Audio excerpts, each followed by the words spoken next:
قرآن عظیم یوں ارشاد فرماتا ہے، افحسبتم انما خلقناکم عبثا، کیا تم یہ گمان کرتے ہو کہ ہم نے تمہیں بیکار میں پیدا کیا ہے؟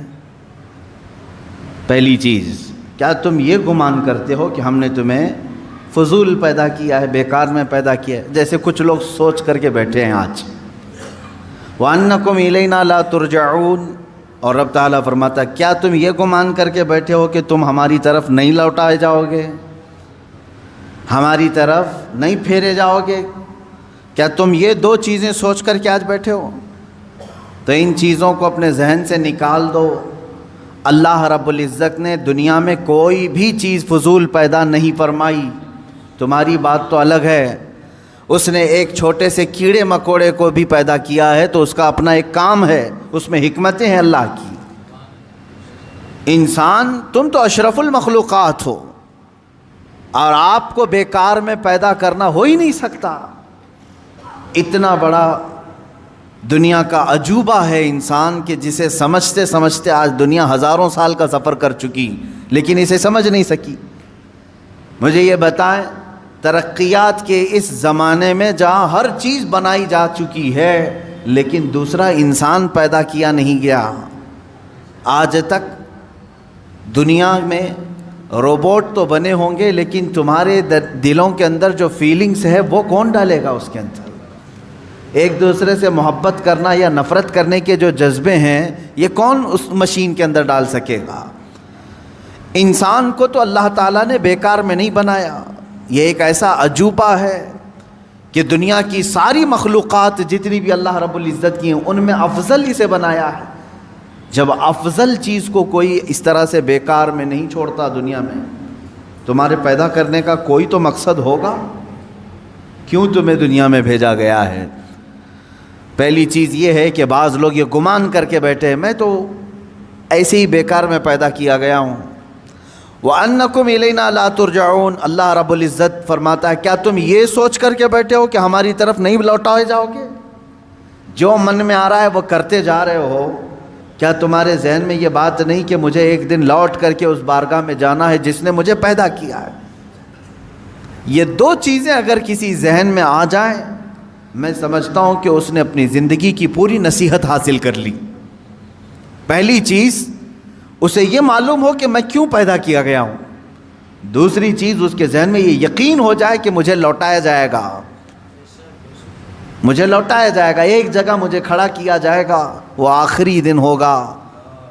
تو یہ دو چیزیں جس ذہن میں بیٹھ گئیں، نقش ہو گئیں، میں سمجھتا ہوں پھر مزید اسے تقریروں کی بھی ضرورت نہیں ہوگی، مزید اسے نصیحت کی بھی ضرورت نہیں ہوگی۔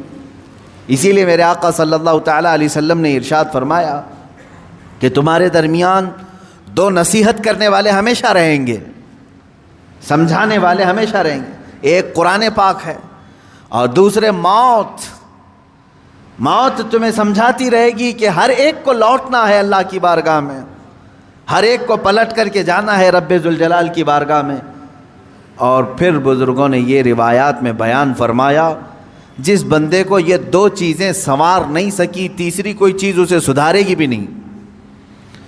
موت لوگوں کی دیکھتا ہے، جنازے اٹھاتا ہے، اپنے ہاتھوں سے دفن کرتا ہے، مٹی ڈال کر کے آتا ہے، پھر اس کے ذہن میں یہ بات کیوں نہیں آتی کہ مجھے بھی اسی مقام پر آنا ہے، مجھے بھی اپنا پورا سفر طے کر کے یہیں آنا ہے۔ اب یہاں پر میں ایک مختصر سی مثال دوں گا۔ مجھے یہ بتائیں، ہبلی ریلوے اسٹیشن پر ٹرین رکی ہوئی تھی، کوئی بندہ جلدی سے چڑھ کر کے بیٹھ گیا ہے، ہم نے اس سے پوچھا کہاں جا رہے ہو؟ کہا پتہ نہیں ہے، معلوم نہیں ہے۔ کہاں سے آئے ہو؟ کہا معلوم نہیں مجھے، وہ بھی نہیں معلوم۔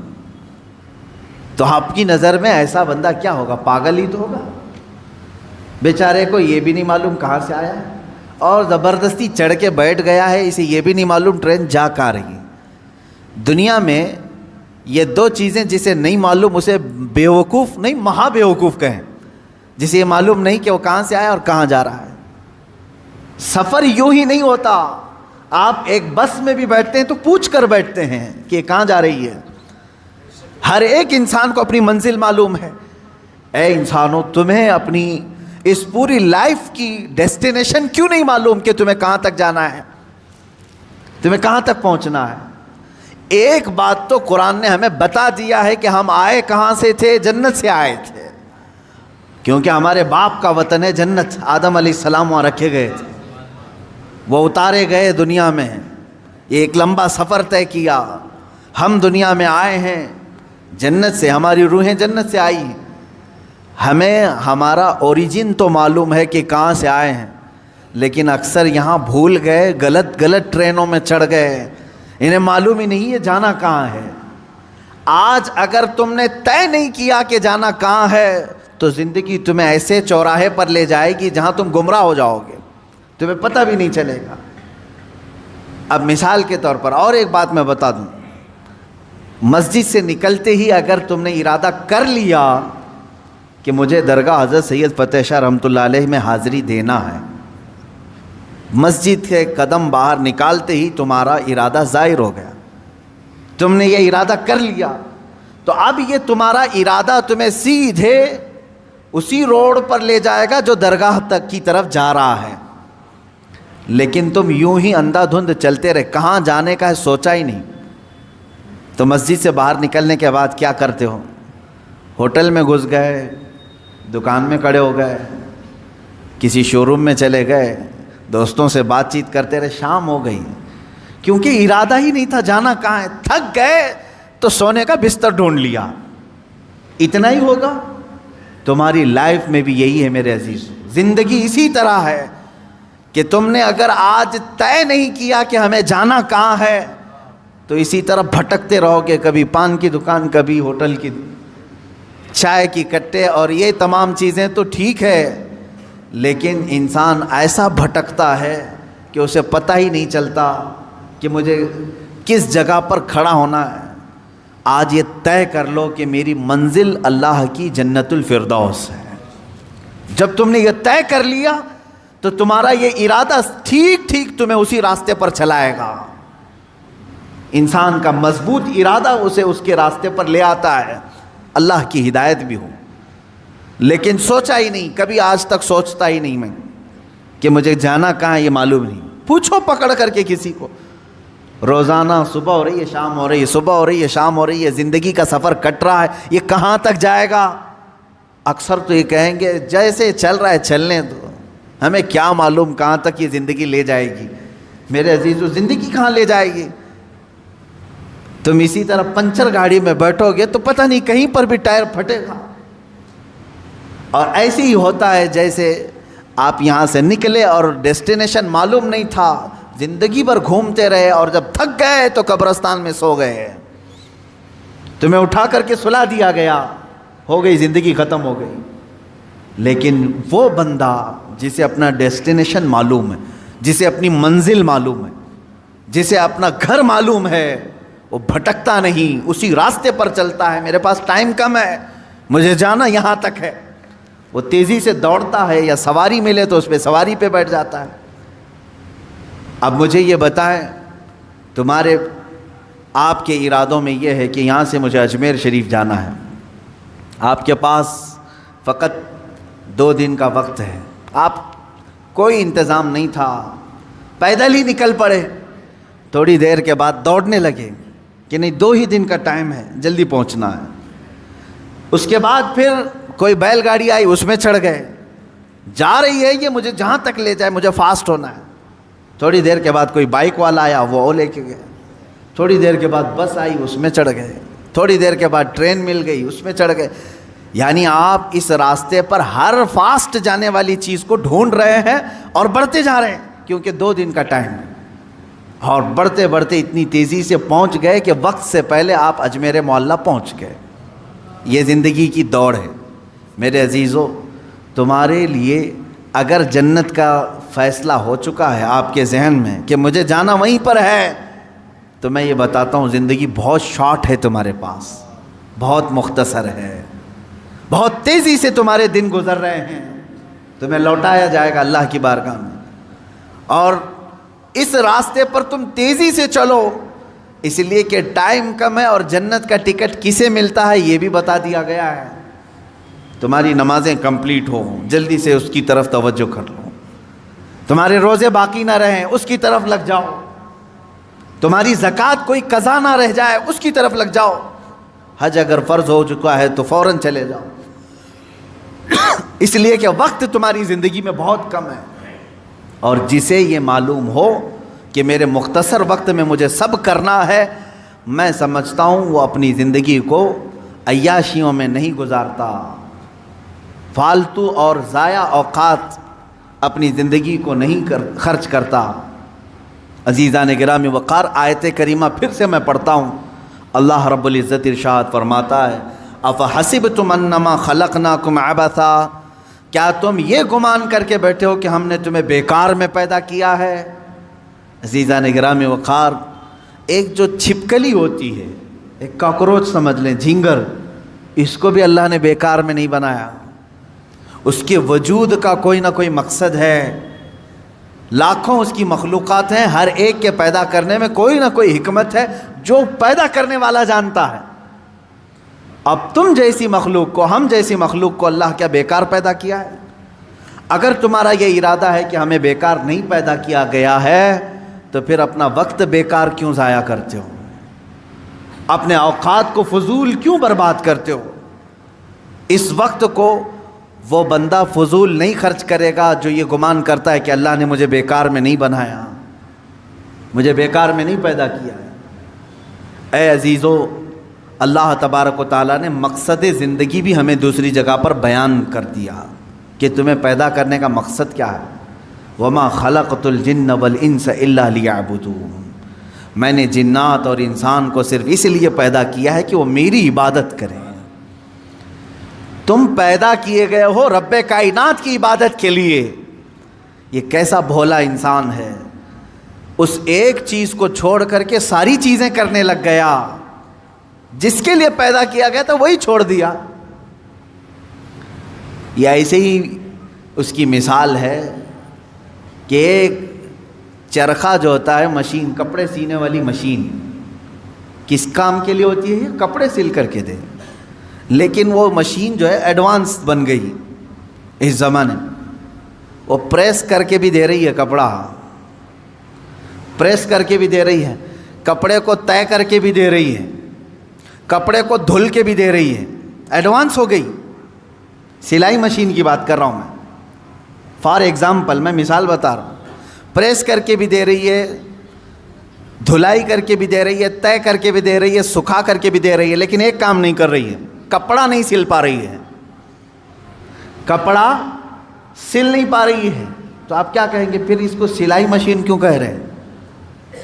یہ تو دھلائی مشین ہوئی نا، یہ تو پریس کرنے والی ہوئی نا، یعنی ایڈوانس سارے کام کر رہی ہے، لیکن جس کام کے لیے اس کو سلائی مشین کہا جا رہا تھا وہ کام نہیں کر رہی ہے، سل نہیں پا رہی ہے۔ سیم یہی مثال کچھ انسانوں کی ہے، یہ سارے کام کر رہا ہے دنیا میں، بہت سارے کام کر رہا ہے، لوگوں کا دل رکھنے میں صبح سے شام کر دیتا ہے، شام سے صبح کر دیتا ہے، پھر بھی لوگ اس سے راضی نہیں ہو پاتے۔ وہ اپنے گھر بنانے میں اتنا مصروف ہے کہ خون پسینہ ایک کر چکا ہے، وہ اپنی دکان سجانے کے لیے اپنے کمر توڑ چکا ہے، سب کر لیا، لیکن جس کام کے لیے بنایا گیا تھا وہ عبادت وہی نہیں کر پا رہا ہے، اسی چیز میں غافل ہے۔ اسی لیے میرے عزیزو، جو انسان اپنا مقصد زندگی بھول جائے، اس کی ایک ہی اس کا انجام ہے، اس کا ایک ہی رزلٹ ہے۔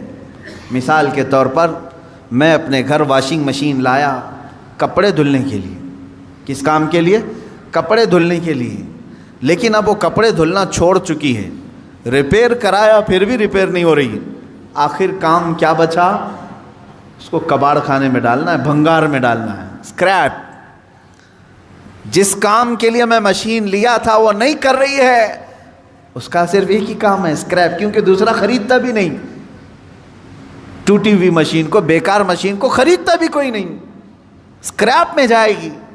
یاد رکھ لو، جس مقصد کے لیے تمہیں اللہ نے بنایا، عبادت، اگر اس میں کامیاب نہیں ہو سکے تو اسکریپ کا اڈا جہنم ہے، وہی ڈالا جائے گا، یہ بیکار کی تمام چیزیں وہیں پر ڈال دی جائیں گی۔ جنہوں نے اپنے آپ کو تباہ کیا، اپنے آپ کو برباد کیا، ان کا ٹھکانہ دوزخ ہے، کیونکہ تم نے جس مقصد کے لیے اللہ نے تمہیں بنایا اسی مقصد کو چھوڑ کر دنیا کو راضی کرنے میں لگ گئے۔ اب میں آپ کو بتاتا ہوں شیطان ہمیں اپنے اصلی مقصد سے کیسے پھیرتا ہے، ڈائیورٹ کیسے کرتا ہے، تاکہ جس کو کہتے ہیں کانسنٹریشن، توجہ کا مرکز، جو چیز ہونی چاہیے اس سے کیسے شیطان تمہیں موڑتا ہے، بار بار موڑتا ہے۔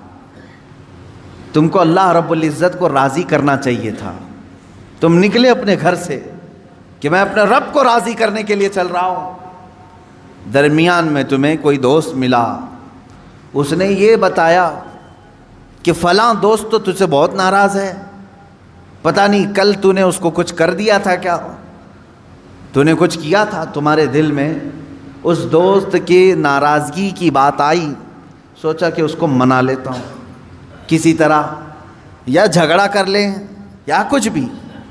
بیچ میں جو دوست تمہیں بتانے کے لیے آیا تھا وہ شیطان تھا، جو تمہیں اللہ کو تم راضی کرنے نکلے تھے اس نے تمہارا دماغ ڈائیورٹ کر دیا ایک انسان کی طرف۔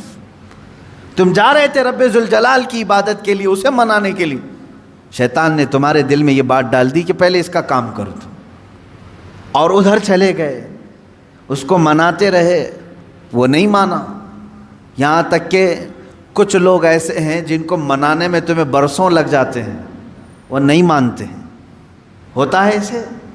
آپ اچھا کام کر کے، انہیں سلام پہنچا کر کے، انہیں تحفے دے کر کے منانے کی کوشش کرتے ہیں، نہیں مانتے کچھ لوگ۔ ہائے افسوس، میرا مولا تو صرف ایک ہی سجدے میں مان جاتا ہے، ایک سجدے میں مان جاتا ہے، یہ نہیں معلوم ہے بندوں کو۔ افسوس ہے کہ جسے بہت جلدی منایا جا سکتا تھا اسے چھوڑ کر ہم دنیا کو منانے میں لگ گئے۔ آپ پوری زندگی کا اگر تجزیہ کریں تو میں آپ کو بتاتا ہوں ساری چینجز آپ نے صرف اور صرف دنیا والوں کے لیے کر لی اپنے آپ میں، ساری چینجز۔ آپ نے دنیا کو دیکھا یہ بہت فیشن کر رہی ہے، اور اس طرح سے اگر میں کپڑے پہنوں تو یہ مجھے عزت سے دیکھیں گے، نہیں پہنوں گا تو مجھ سے دور ہو جائیں گے۔ فیشن چل رہا ہے، پینٹ ادھر سے پھاڑنا ہے، ادھر سے پھاڑنا ہے، پہننا ہے، تو تم نے صرف اور صرف ان کا دل رکھنے کے لیے، ان کے سامنے اپنا اسٹیٹس رکھنے کے لیے اپنے آپ کو چینج کر لیا۔ شیطان ہے وہ جو تمہیں عیاشی کی طرف لے جاتے ہیں انسانوں کی شکل میں۔ قرآن پاک میں آپ نے نہیں سنا، اللہ رب العزت نے فرمایا من الجنتی والناس، یعنی وسوسے ڈالنے والے جو شیاطین ہوتے ہیں وہ جنات میں سے بھی ہوتے ہیں، انسانوں میں سے بھی ہوتے ہیں۔ شیاطین الانس والجن، قرآن میں یہ بھی آیا ہے، انسانوں میں بھی شیطان ہوتے ہیں، جنات میں بھی شیطان ہوتے ہیں۔ انسانوں میں کیسے؟ تمہارے دوست کی شکل میں آئے گا، کبھی تمہیں پتہ بھی نہیں چلے گا، اور وہ تمہارا ذہن ڈائیورٹ کر رہا ہوگا، تمہیں بھٹکا رہا ہوگا، اور اس کی باتوں پر تم نے اپنے آپ کو بدل لیا۔ ایک مسئلہ میں آپ کو بتا دوں، شریعت کا مسئلہ، اس سے آپ اندازہ کریں کہ ہم کس قدر شیطان کی پیروی کرتے ہیں اور کتنی جلدی ڈائیورٹ ہو جاتے ہیں۔ ہمیں منانا چاہیے تھا اللہ کو، کیونکہ وہی ہماری منزل ہے، وہی ہمارا مقصود ہے، لیکن ہر دن ہر لمحے ہم ڈائیورٹ ہوتے جاتے ہیں۔ اب مسئلہ جو میں بتا رہا تھا وہ یہ ہے، دو مسئلے میں بتاتا ہوں، ایک نماز کا، ایک وضو کا ہے۔ اکثر لوگوں کی یہ شکایت بھی میرے پاس آتی ہے، استنجا کر کے آئے، پیشاب کر کے باہر آئے، وضو کرنے کے لیے بیٹھے تو ایسا لگ رہا ہے کہ قطرہ ٹپک رہا ہے، یا پیشاب کا قطرہ پھر سے نکل گیا۔ ایسے کئی لوگوں کو ہوتا ہے، پھر گئے وہ، پھر دھو کر کے آئے، پھر لگا کہ نہیں پیشاب کا قطرہ نکل رہا ہے۔ یہ اطمینان نہیں ہوتا کچھ لوگوں کو، حالانکہ استنجا کریں آپ، پورا اس میں استبرا ہے، یعنی کھانس کر کے ہو یا اٹھ کر کے، بیٹھ کر کے، پیر کو موڑ کے، کسی بھی طرح سے آخری قطرہ نکال دیں، یہ ٹھیک ہے، لیکن اس کے بعد آپ وضو کرنے کے لیے آئے تب یہ وسوسہ آ رہا ہے، پیشاب کا قطرہ نکلا، پیشاب کا قطرہ نکلا۔ اب کیا حکم کیا ہے آپ کے لیے؟ ایک نمبر 1 یہ وضو کا مسئلہ، اس کا بھی حکم میں بتاؤں۔ دوسرا مسئلہ سن لیں، نماز۔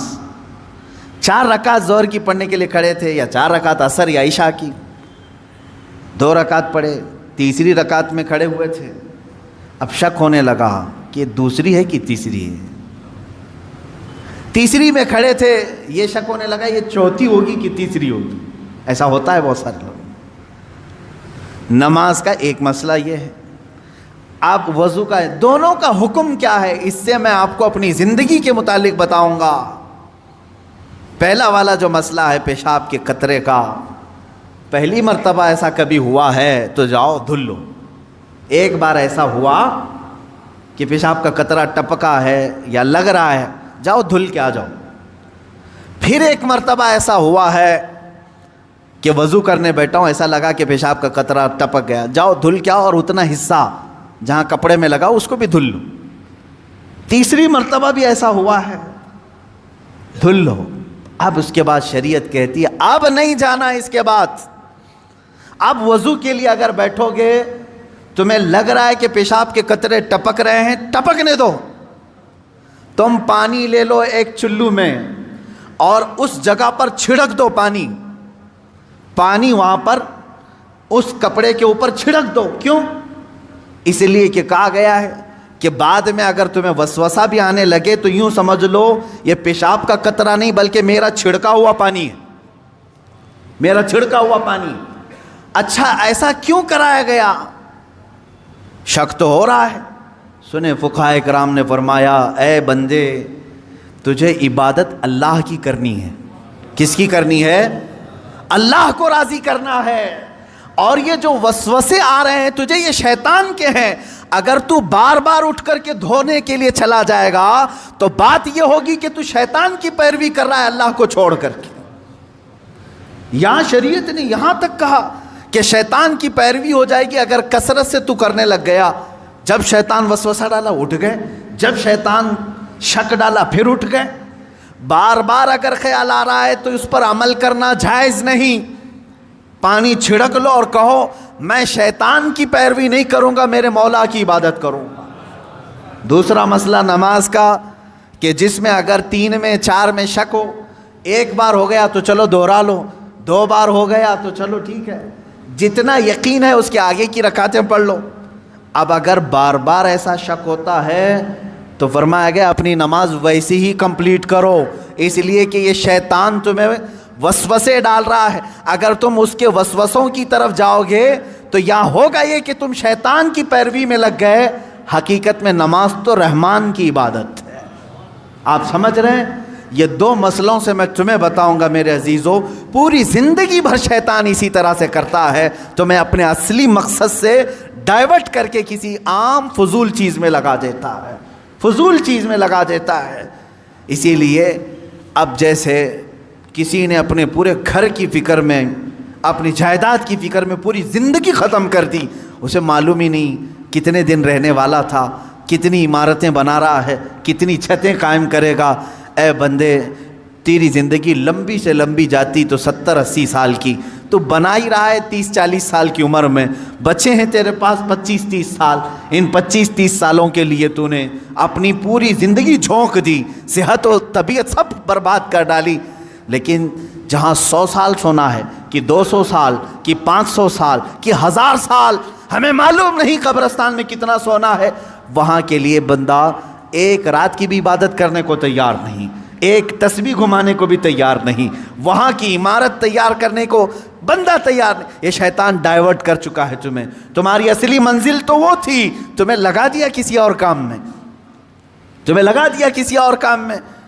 عزیزان گرامی، اسی لیے تو شاعر نے کہا تھا آگاہ اپنی موت سے کوئی بشر نہیں، سامان 100 برس کا ہے پل کی خبر نہیں. 100 برس کے پلان ہے پل کی خبر نہیں. تو شیطان اس طرح سے جو ہر زندگی میں ڈائیورٹ کرتا ہے. اب میں آپ کو بتاؤں ایک چیز، جن چیزوں کو ہم سمجھتے ہیں کہ یہی کل ہے دنیا میں، نوجوان یہ سمجھتا ہے کہ ایک خوبصورت لڑکی مل جائے پوری زندگی ہے. دیکھو اسی پر تو شعر و شاعری کرتا ہے، اسی پر تو پوری محبت کے نغمے گاتا ہے، اسے معلوم نہیں کتنے دن کیا یہ عائش ہے. اور کچھ لوگ یہ سمجھتے ہیں کہ مال گاڑی کار بنگلہ ہو جائے یہی سب کچھ ہے. تقریباً انہی میں ہم سب دوڑ رہے ہیں. انہی میں ہم دوڑ رہے ہیں. ایک بادشاہ نے اعلان کیا کہ آج میری عنایتوں کا دریا جوش میں ہے, میں خوب عطا کروں گا.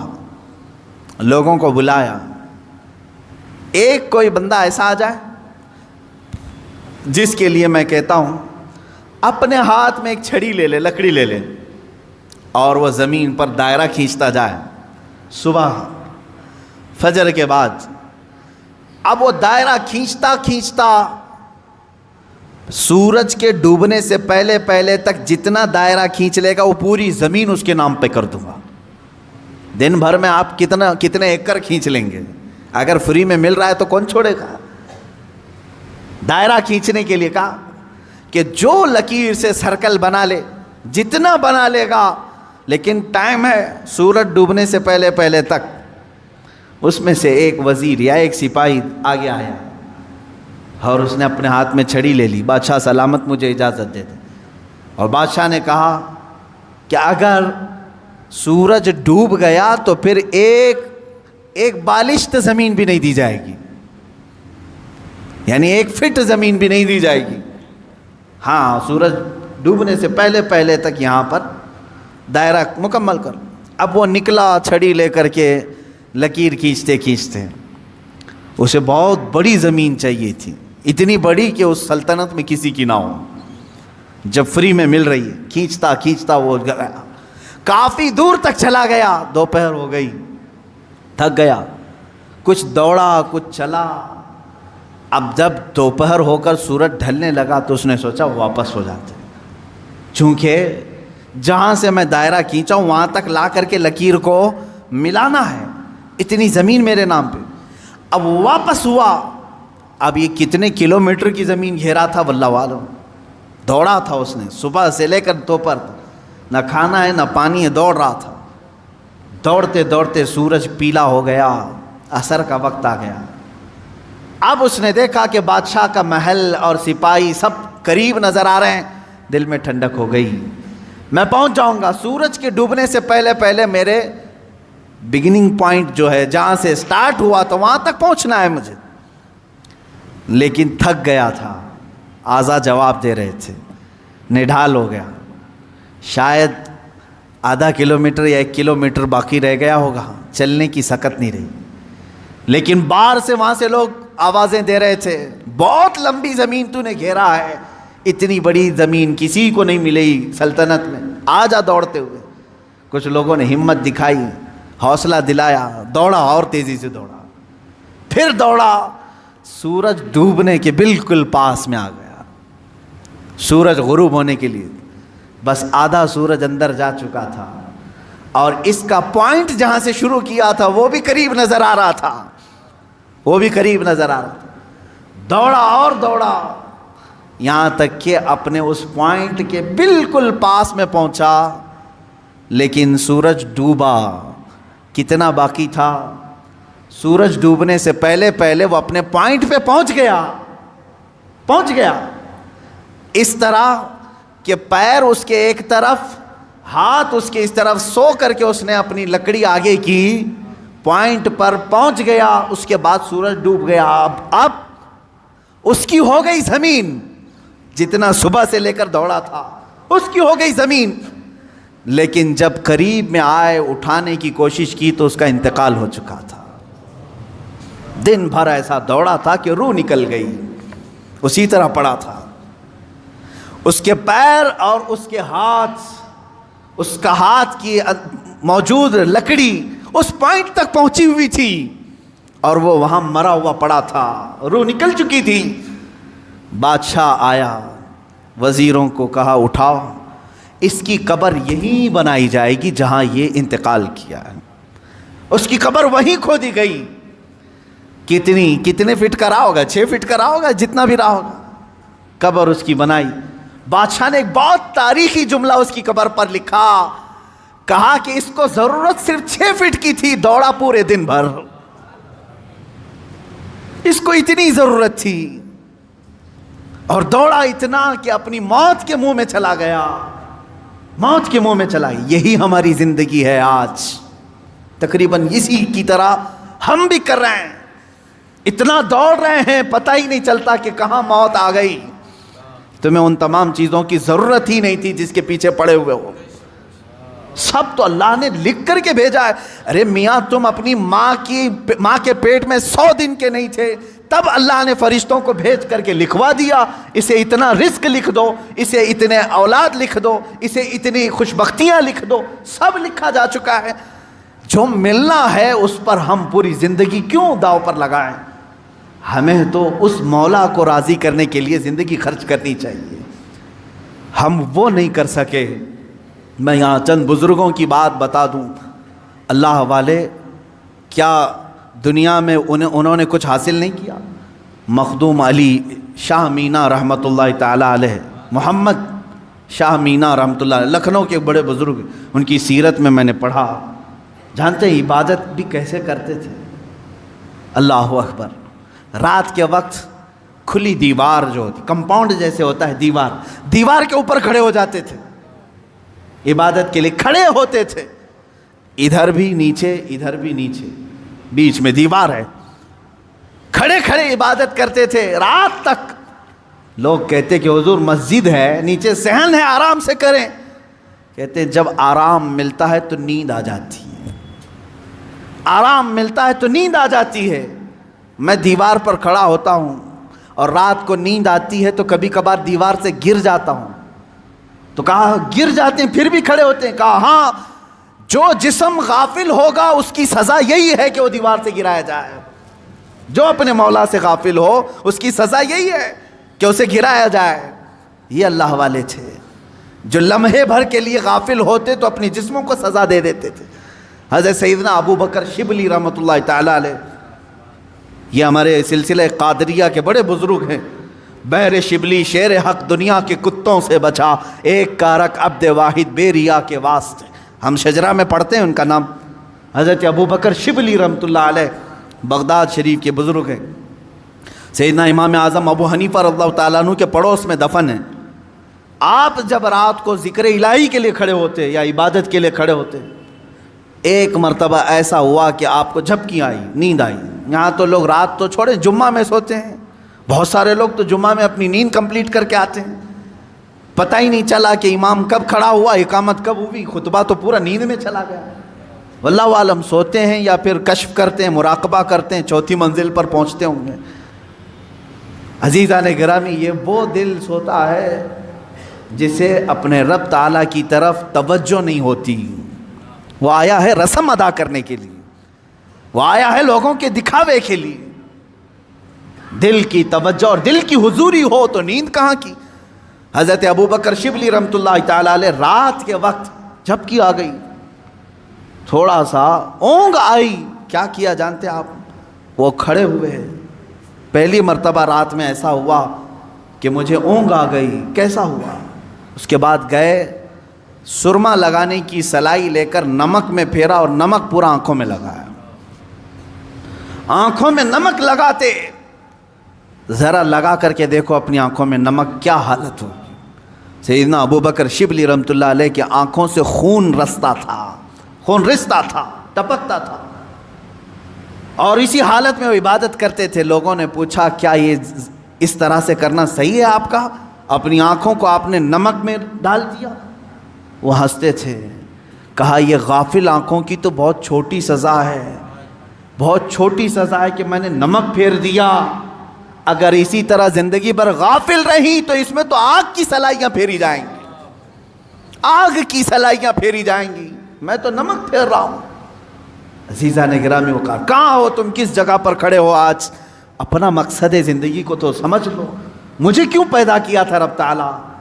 کیا اسی لیے کہ لوگوں کے تانے, لوگوں کو کی جاسوسی میں اپنی پوری زندگی گزار دوں؟ کس کے گھر میں کیا پک رہا ہے وہی بات کرتے بیٹھا رہا ہوں, کس کی بیوی کیسی ہے وہ ڈسکس کرتا بیٹھا رہا ہوں, کس کے گھر میں ابھی کتنے شادی کے لوگ ہیں وہ ڈسکس کرتا بیٹھا رہا ہوں, کس کی دکان ٹھپ پڑ رہی ہے یہ ڈسکس کرتا بیٹھا رہا ہوں. تمہاری زندگی اسی لیے ہے. پوری دنیا بھر کے گلے تانے اور شکوے, غیبت, چغلیاں اس کے لیے ہے. میرے عزیزو, اپنی زندگی کا مقصد سمجھو, اور آج کے بعد یہ طے کر لو کہ میں دکان میں ہوں کہ مکان میں ہوں کہ راستے پر ہوں, لوگوں کی عیب جوئی کرنے سے بہتر ہے کہ میں اللہ کو سبحان تو کہوں، میں کہوں سبحان اللہ سبحان اللہ سبحان اللہ، ما اعظم شانک، اے اللہ تو کتنا بلند ہے، تیری شان کتنی بڑی ہے۔ لیکن اس کی تعریف میں جتنے جملے نکلے وہ تمہاری نیکیوں کے پلے کو اتنا بھر دیتے ہیں کہ قیامت کے دن تم فخر کے ساتھ اٹھائے جاؤ۔ اپنے ان اوقات کو فضولیات میں نہ برباد کرو، فضولیات میں نہیں۔ اب آخری بات میں ایک عرض کر دوں، سیدنا عمر فاروق رضی اللہ تعالیٰ عنہ کی ایک وصیت مجھے یاد آتی ہے، دنیا میں ہم جو کچھ بھی کر لیں یہ یہیں رہ جائے، جتنا بھی ہو۔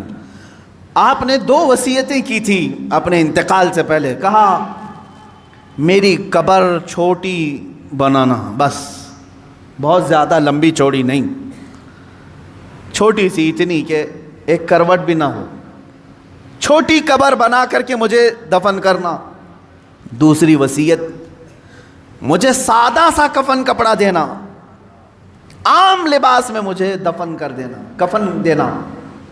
جبکہ حدیث پاک میں ہے، حضور صلی اللہ علیہ وسلم نے فرمایا کفنوا موتاکم باحسن اثوابکم، اپنی میتوں کو اچھے سے اچھا کفن دو، جتنا وہ عید بقرعید میں قیمت کا کپڑا پہنتے تھے اتنی قیمت کا کپڑا انہیں کفن میں دو۔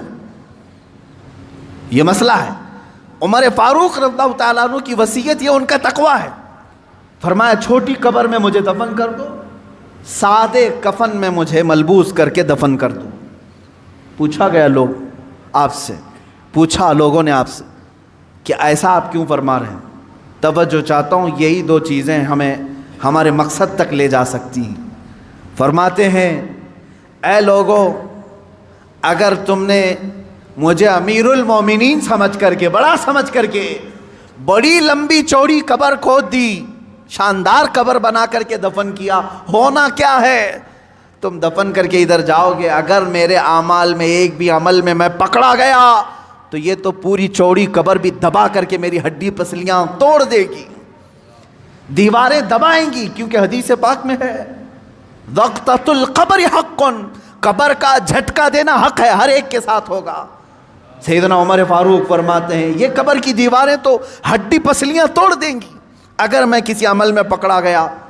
اور رہی بات چھوٹی قبر، تم کھود کر کے مجھے دفنا رہے ہو، اگر مولا تبارک و تعالیٰ کے ہاں میں پاس ہو گیا، میرے اعمال نکل گئے، تو تمہارے کھودنے کا کیا، اللہ اتنی کشادہ کرے گا کہ جہاں تک نگاہ جائے وہ تو تم کھود بھی نہیں سکتے، اتنی بڑی میری قبر بن جائے گی۔ اسی لیے میری قبر کا دار و مدار زندگی کے اعمال پر ہے، تمہارے بنانے پر نہیں، تم چاہے جیسی بھی بناؤ۔ اور دوسری بات کفن کی، چلو تم نے بہت مہنگا کفن مجھے پہنا دیا، حضرت عمر فرماتے ہیں اگر میں پکڑا گیا، میرا عمل کوئی اللہ کی بارگاہ میں گرفت میں آیا، تو تم نے چاہے جتنا بھی مہنگا کفن دیا ہو یہ سب کھینچ لیا جائے گا، سب سڑا دیا جائے گا، ختم کر دیا جائے گا۔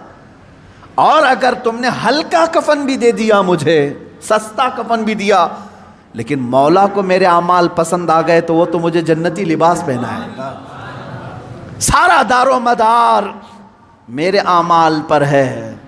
اسی طرح میرے عزیزو، تمہاری عمدہ کوٹھیاں، تمہارے عمدہ بنگلے اور تمہارے بڑے بڑے جنازے، چاہے لاکھوں کے خرچ کے ساتھ تم نے اپنی میتوں کو دفن کا انتظام کیا ہو، کچھ نہیں ہونا ہے۔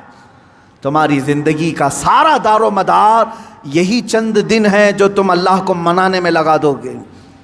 اٹھاؤ اپنی تسبیحاں، اٹھاؤ اپنی تسبیحات اور اللہ رب العزت کے نغمے گاؤ، اس کی حمد بیان کرو جتنا وقت تمہیں ملے، اور اٹھاؤ تسبیحات، بارگاہ مصطفیٰ میں درود کی کثرت کرو۔ تمہاری زبان اس لیے نہیں دی گئی ہے کہ لوگوں کو طعن و تشنیع کرو، ان کو گالیاں دو، تمہاری زبان اس لیے ہے کہ مختصر وقت میں اللہ کی جنت خرید لو۔ کیونکہ میرے آقا صلی اللہ علیہ وسلم نے یہ زبان یوں 2 انگلیوں میں پکڑ کر کے کہا تھا صحابہ سے، اے صحابہ سنو، یہ جو ٹکڑا ہے گوشت کا، یہ انسان کو دوزخ میں بھی لے جاتا ہے، جنت میں بھی لے جاتا ہے۔ یہ گوشت کا ٹکڑا، تم خود اپنے طرف سے ایسی بربادیاں نہ کرو۔ اسی لیے میں آیت کی طرف پھر سے آ رہا ہوں۔ اللہ نے فرمایا افحسبتم انما خلقناکم عبثا، کیا تم یہ گمان کر کے بیٹھے ہو، یہ سوچ کر بیٹھے ہو ہم نے تمہیں بیکار میں پیدا کیا؟ وَأَنَّكُمْ إِلَيْنَا لَا تُرْجَعُونَ، کیا تم یہ سوچ کر بیٹھے ہو کہ ہماری طرف تم نہیں لوٹائے جاؤ گے؟ لوٹائے جاؤ گے۔ ابھی ابھی میں جنازے سے فارغ ہو کر آیا، ابھی ابھی، شاید روز ایک جنازہ دیکھتے ہوں گے آپ، کس طرح سے لائے جاتے ہیں، تمہیں اندازہ ہے ہماری بھی موت آئے گی، اس دن ہمارے پہنے ہوئے لباس اتارے جاتے ہیں، اور ایک ہی لباس ہے، وہ ایک ہی یونیفارم ہے اس جگہ پہنچنے کا، ان سفید لباس میں باندھ کر کے لاتے ہیں۔ تم اگر آج اللہ کی بارگاہ میں نہیں آنا چاہتے، ایک دن ایسا آئے گا سب لوگ پکڑ کے لائیں گے، امام کے سامنے رکھ دیں گے، یہ آتا نہیں تھا اب لایا گیا ہے، ناک میں روئی ٹھونس کر کے، کانوں میں کپاس رکھ کر کے، انگلیوں کو باندھ کر کے، پیٹ کو باندھ کر کے، پوری طرح سے جکڑ کر کے لا رہے ہیں۔ یا میں عزت سے بھی کہوں گا، بعض وہ ہیں جو جنت کی طرف جا رہے ہیں، عزت سے ہی جا رہے ہیں، لیکن لائے جائیں گے، ہر کوئی لائے جائیں گے۔ وَأَنَّكُمْ إِلَيْنَا لَا تُرْجَعُونَ، تم یہ گمان کرنا ہی مت کہ تم نہیں لوٹائے جاؤ گے، ہر ایک کو لوٹنا ہے۔ اسی لیے تو تمہیں حدیث میں یہ بتایا گیا تھا، جب کبھی موت کی خبر سنو تو فوراً کہو اِنَّا لِلَّهِ وَإِنَّا إِلَيْهِ رَاجِعُونَ۔ اس کا مطلب کیا ہے؟ ہم اللہ کے ہیں، ہم کو اللہ ہی کی طرف لوٹنا ہے۔ تمہیں ہر موت پر یہ سکھایا جا رہا ہے کہ تم لوٹنے والے ہو، تم لوٹنے والے ہو، تم جانے والے ہو، تم جانے والے ہو۔ عزیزان گرامی وقار، جانے والا اتنے آرام سے اور سستی اور کاہلی میں زندگی نہیں گزارتا۔ کل مجھے سفر پر جانا ہے، آج ہی میں نے سوٹکیس تیار کرنا شروع کر دیا، مجھے کیا کیا پہننا ہے رکھ دیا، کیا کیا استعمال کرنا ہے سب رکھ دیا، صابن سمیت سب چیزیں رکھ دی، ٹوتھ پیسٹ تک نہیں بھولتے۔ لمبا سفر ہے، جتنے دن کے لیے جا رہے ہیں، بیگ تیار آج سے۔ جس کو سفر پر جانا ہے وہ خالی نہیں پھرتا، اور جو آج خالی دکھ رہا ہے، فضول دکھ رہا ہے، اس کا مطلب ہے کہ وہ بھولا بیٹھا ہے کہ اسے جانا ہے۔ اور پھر عزیزو، اگر تم بھولے ہو تو بھولے رہو۔ قرآن میں اللہ تعالیٰ فرماتا ہے ایک دن ایسا آئے گا کہ کچھ لوگوں کو اندھا اٹھایا جائے گا، وہ پوچھے گا قال رب لم حشرتنی اعما وقد كنت بصیرا، اے اللہ تو نے مجھے اندھا کیوں اٹھایا؟ اندھے بھی اٹھائے جائیں گے، ننگے بھی اٹھائے جائیں گے۔ پوچھے گا کیوں مجھے اندھا اٹھایا جبکہ میں دیکھتا تھا، آنکھیارا تھا؟ رب تعالیٰ کا جواب سنو، 16ویں پاری کی آیت میں پڑھ رہا ہوں، سورہ طٰہٰ کی آیت۔ اللہ فرماتا قال كذلك اتتك آیاتنا فنسیتها وكذلك اليوم تنسى، اے بندے تجھے یاد ہے اسی طرح میری آیتیں تیرے تک آتی تھی دنیا میں، تو نگلیکٹ کر دیتا تھا، تو بھلا دیتا تھا، تجھے بلایا جاتا تھا تو پیٹ پھیر کر چلا جاتا تھا۔ رب تعالیٰ فرماتا ہے کذالک الیوم تنسیٰ، اسی طرح آج تجھے بھلا دیا گیا، آج تجھے بھلا دیا گیا، تیری طرف دیکھا بھی نہیں جائے گا۔ قیامت کے دن کچھ بندے ایسے ہوں گے جو ربی ربی ربی کہہ کر 100 سال تک پکاریں گے، 100 سال تک اسے رحمان رحمان کہہ کر 100 سال پکاریں گے۔ فرشتے کہیں گے مولا تیرے بندے تجھے پکار رہے ہیں۔ رب تعالیٰ کیا فرماتا ہے؟ فرماتا ہے ان سے کہہ دو لا یکلمہم اللہ یوم القیامہ، اللہ ان سے آج بات بھی نہیں کرنا چاہتا۔ لا ینظر الیہم، قرآن کہتا ہے ان کی طرف اللہ دیکھنا بھی نہیں چاہتا، کیونکہ دنیا میں تم اسے دیکھنا نہیں چاہتے تھے، دنیا میں تم اسے منانا نہیں چاہتے تھے، تم اس کی طرف آنا نہیں چاہتے تھے۔ قیامت کا دن وہ بڑا جانگداز ہے، وہاں فرشتے ملائے اعلیٰ انبیاء سب نفسا نفسی کے عالم میں ہیں۔ اگر رحمان یہ کہہ دے تمہارے لیے میں تیری طرف دیکھنا نہیں چاہتا، میں تجھ سے بات نہیں کرنا چاہتا، پھر تم 100 سال پکارو گے، 100 سال تک پکارتے رہو گے۔ اس لیے بہتر یہ ہے کہ آج وہ مولا فرما رہا ہے ادعونی استجب لکم، آج تم نے ایک بار اگر مجھے یہاں پکارا میں 70 بار جواب دوں گا، 70 بار وہ تجھے پوچھے گا ہے بندے بتا تیری حاجت کیا ہے، بندے بتا تیری طلب کیا ہے۔ یہاں تم پکارنا چھوڑ دو گے تو وہاں تم پکارتے رہو گے اور جواب کوئی نہیں آئے گا۔ اللہ رب العزت ہر ایک کو اپنا مقصد زندگی سمجھنے کی توفیق عطا کرے۔ بہت ہو گیا میرے عزیزوں، آسمان سر پر آ چکے ہیں ہمارے، جگہ جگہ کے تھک چکے ہیں تمہیں یہ ہنگامے۔ شاعر نے کہا تھا جگہ جگہ کے تھک چکے ہیں تمہیں یہ ہنگامے، مسافرو مسافر نشاط لذت خواب گراں بدل ڈالو، غلط روی سے منازل کا بعد بڑھتا ہے، ٹیڑھا میڑھا چلو گے تو سفر لمبا ہو جائے گا، غلط روی سے منازل کا بعد بڑھتا ہے، مسافرو روش کارواں بدل ڈالو۔ آج بدل دو، زندگی چلنے کے طریقے وہ نہیں ہیں جو میرا جوان چل رہا ہے آج، تمہارے چلنے کے وہ انداز نہیں ہیں۔ حالی نے بڑے شاعر، انہوں نے بارگاہ رسول میں یوں التجا کی تھی، اے خاص خاصان رسول وقت دعا ہے، امت پہ تیرے وقت عجب آ کے پڑا ہے، امت پہ تیرے آج عجب وقت آ کے پڑا ہے، اے رسول پاک آج ہماری مدد کر لے۔ کیوں؟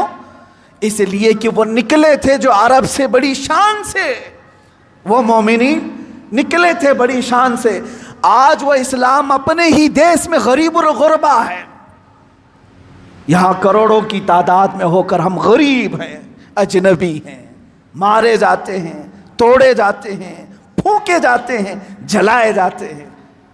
اس کی وجہ یہ ہے کہ ہم نے اپنے رشتوں کو چھوڑ دیا اور اپنا مقصد زندگی چھوڑ دیا۔ وہ صحابہ کی